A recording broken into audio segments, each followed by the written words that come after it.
अब चलो भी। हाँ, ए बेईमान कहीं का।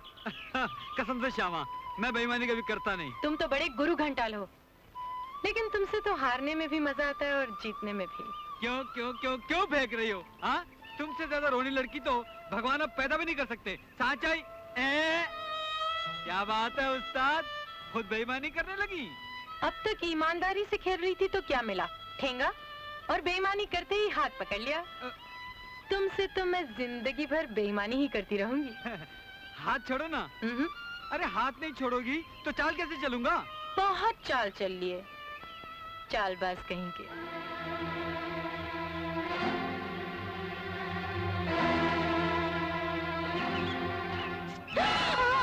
क्या हुआ? अरे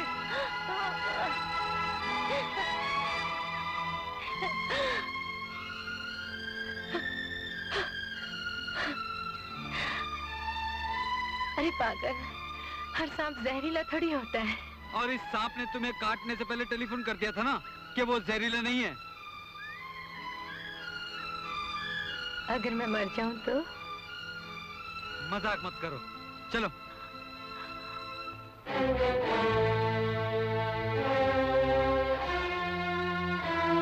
ठहर जाओ।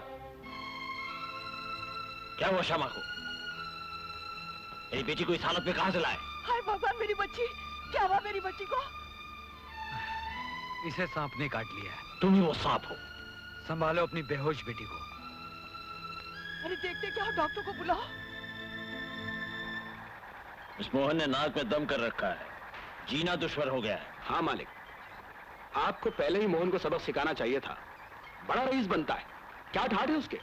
मैं सब समझता हूं, मेरी श्यामा पर सांप छोड़ दिया उसने। मैं भी मैं हूं, बर्बाद कर दूंगा। चक्कर चला रहा है श्यामा को फंसाने का, ताकि उससे शादी कर सके। लेकिन मेरे जीते जी ये नहीं होगा। सांप से कटवाता है मेरी बेटी को। आज उसका गैराज तबाह कर दो, समझ गए ना? मैं तो बिल्कुल घबरा गई थी। मैं गैराज जाने वाली थी कि पिताजी आ गए। वो बोले कि तुम घर चले गए। मैंने सोचा कि इतनी रात के तुम्हारे घर गई तो बड़े भैया और भाभी न जाने क्या सोचने लगे। क्या सोचने लगेंगे? अरे भाई, कुछ भी सोच सकते हैं। हाँ, ये तो तुमने ठीक कहा। कुछ भी सोचने का उन्हें बड़ा शौक है। एक बार तो ये भी सोचने लगे कि ताजमहल दरअसल ताजमहल नहीं, कुतुब मीनार का अंडा है। अंडा नहीं समझी? नहीं समझी? नहीं समझाता हूँ।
क्या हाल है भाई?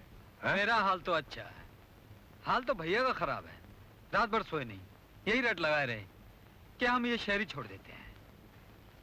बुखार नहीं हुआ इसलिए पट्टियां भी नहीं बदलता हूँ, गोलियां भी वही चलने दीजिए। अच्छा मैं चलता हूँ। डॉक्टर साहब, हाँ रास्ते में जाते जाते सीताराम जी को भी देखते हुए जाइए ना। हाँ जरूर देख लूंगा। अच्छा चलता हूँ भाभी। नमस्ते। चलिए। भाभी, भैया भी बड़े चंट हैं, दूसरों का इलाज खुद करते हैं और मेरे इलाज के लिए डॉक्टर वहीद मिर्जा को ले आए। प्यार जो है, और प्यार कभी कड़वी दवा देने नहीं देता। भाभी, मोहन भैया से भी जयराम जी की कह दीजिए गुप्ता बाबू, वोटर है और फिर चुनाव तो ठीक पता लिखा कार्ड है। देर से आए मगर आएगा जरूर। भाई बहुत अफसोस हुआ, ये तो गुंडे की हद हो गई। मैंने तो तुरंत मुख्यमंत्री को तार भेज दिया कि जिलाधीश और एसपी को फौरन यहाँ से हटा दिया जाए। मैं कहता ना था चिरंकी कि गुप्ता जी जरूर बिजी होंगे, नहीं तो गैरेज की तबाही देखने जरूर आते। मुख्यमंत्री को एक और फोन घुमा दीजिए कि मोहन का गैरेज अशोक स्तंभ की तरह जहाँ गड़ा हुआ है वही गड़ा हुआ रहेगा। क्या कह रहा था रे चिटंकी तू? जमी टल्लाद, जमी टल्लाद। सुना आपने? टल्लाद। अरे परसों तो आपके स्वर्गीय दादाजी जाना करते थे, बेचारे गुप्ता जी आए थे हमदर्दी जताने और तू फांसी चढ़ रहा है। इसे फारसी बोलने दो मोहन, मैं भी संस्कृत बोलूंगा। अगर ये सच है तो बड़ी ही बेहुदा हरकत की है उन्होंने। चाचा जी, अगर आप भी गुस्से में आ गए तो कैसे काम चलेगा? नहीं, लेकिन हर बात की एक हद होती है। चुनाव तो श्रीमती गांधी तक हार जाती हैं, तो क्या विरोधियों को फांसी चढ़वाया उन्होंने? लोकतंत्र में चुनाव की हार जीत तो लगी रहती है। मैं जाके बात करता हूं उससे, मेरी जिंदगी में ऐसी बातें नहीं हो सकती। चाचा जी, इस वक्त मैं आपसे यही कहने आया था कि आप जाकर उनसे बात कीजिए कि अब वो ये झगड़ा खत्म करे। वो वोट मांगेगा, कॉर्पोरेशन में हर काम का नाजायज फायदा उठाने की कोशिश करेगा। मेरे दिमाग में एक और बात है। हाँ। श्यामा और मोहन एक दूसरे को बहुत चाहते हैं, अगर उन दोनों की शादी हो जाए तो। मुझे शक है वो जरूर कोई ना कोई पक निकाल लेगा। मैं रोज कॉर्पोरेशन में भुगत रहा हूँ। आप जरा कह के तो देखिए। मैंने कहा ये क्या मिसकोट हो रहा है मेरे खिलाफ? जी। रहने दो, ये चौंसले रहने दो। अच्छा बेटा तुम जाओ, मैं देखता हूँ। जी हाँ। चलो जी। ये केस भी मैं जीत जाऊंगा। आहा, श्री द्वारका प्रसाद जी और मेरे गरीब खाने पर पधारिए पधारिए। बाबू रमुआ! अरे बाबू रमुआ, अपनी मालकिन से कह दे कि श्री द्वारका प्रसाद पधारे हैं। मेरा ख्याल है कि एक फोटो भी खिंचवा ली जाए, सनद रहे, अब वक्त पर काम आए। इस वक्त तो रहने दीजिए गुप्ता जी, फोटोग्राफर की दुकान तो अब बंद हो चुकी होगी। पर बात शुरू करने से पहले सुन लीजिए कि वो चुंगी की समस्या पर मैं आपका साथ नहीं दूंगा। मैं इस वक्त चुंगी या सहकारी भंडार की बात करने नहीं आया हूँ गुप्ता जी। बैठिए ना भाई साहब। सरस्वती बहन कैसी है? उनकी जुबान दो एक दिन से जरा दुख रही है। अच्छा, बहुत बुरे आप। वही यशोदा आदमी को पहचानते खूब है।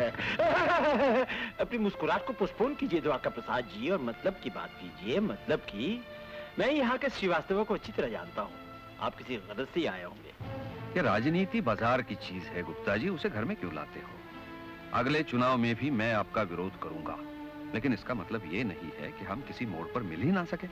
बिल्कुल नहीं मिलेंगे। ओफो भाई साहब को पूरी बात तो कहने दो, हवा में लाठी भाड़ने लगते हो। मैं चाहता हूँ भाभी जी कि श्यामा बिटिया की शादी मेरे मोहन से हो जाए। इम्पॉसिबल, नामुमकिन, असंभव। आप चाहते हैं, क्या खूब क्या खूब। आप होते कौन है मेरी बेटी की शादी चाहने वाले? अब तो ये टिप्पस भिड़ा रहे हैं कि मेरी बेटी की शादी मोहन से हो जाएगी तो उसे मेरे घर के सामने से गैराज नहीं हटाना पड़ेगा। देखिए देखिए, टाउन एरिया की चेवनी के ये मतलब नहीं है कि आप मेरे बराबर वाले हो गए।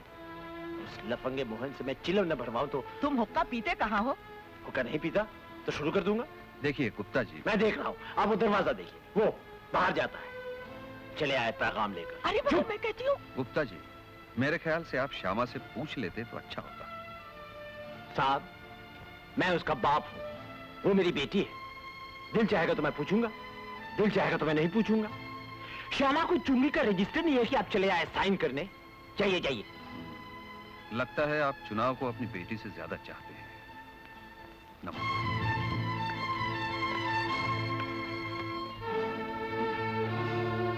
वहीं से आ रहा हूं। क्या बोले? वही जिसका डर था। मोहन को मत बताना, उसे खामखा बहुत दुख होगा। और अपनी चाची को तो हवा मत लगने देना इस बात की। कमबख्त ने इस शादी से साफ इनकार कर दिया है। अरे, सोहन के लिए नहीं लाई? जी, मैंने चाय कम कर दी है, अच्छी चीज नहीं। तुम डॉक्टर लोग। मोहन, तुम्हें हो क्या गया है? इस तरह उदास बैठने से गैराज कैसे चलेगा? हाँ, देखो, तुमने आज भी खाना नहीं खाया तो मैं यहाँ से हटूंगी नहीं। हाँ, जब तक ये गैरेज बन न जाए, न मैं खाना खाऊंगा, न मैं पानी पीऊंगा। तेरे खाने या न खाने से गैराज कैसे बनेगा? तूने मेरे हाथों से खाना नहीं खाया तो समझ ले मैं तेरे लिए मर गई हूँ। ओफो।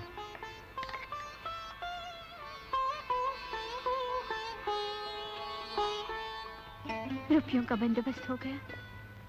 नहीं, कोई भी देने को तैयार नहीं। तब तो सिर्फ उदित नारायण जी का ही दरवाजा रह गया है। वो भला क्यों देंगे? वो भी इस झगड़े की जड़ उसी गैराज की मरम्मत के लिए। कहकर तो देखो, मुझसे मोहन का उतरा हुआ मुंह नहीं देखा जाता। ठीक है, अगर तुम कहती हो तो कल उनके पास जाकर भी देख लेता हूँ।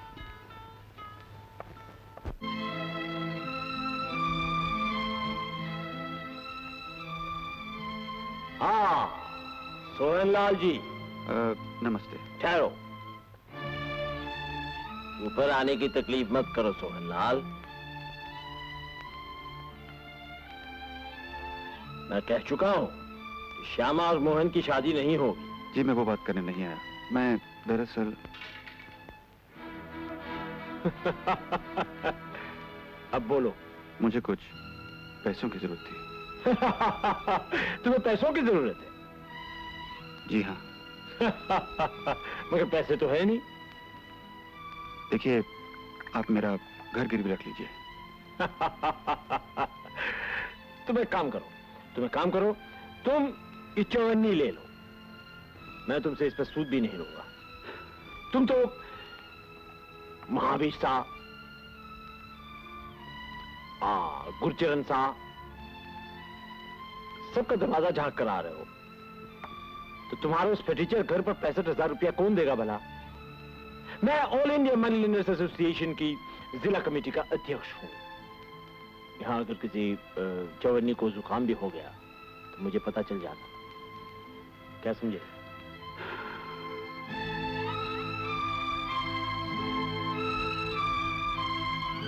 अशरफिलाल, बट यानी किंतु तुम मेरे दुश्मन हो, इसलिए तुम्हें जलील करने के लिए मैं तुम्हें कर्ज दूंगा।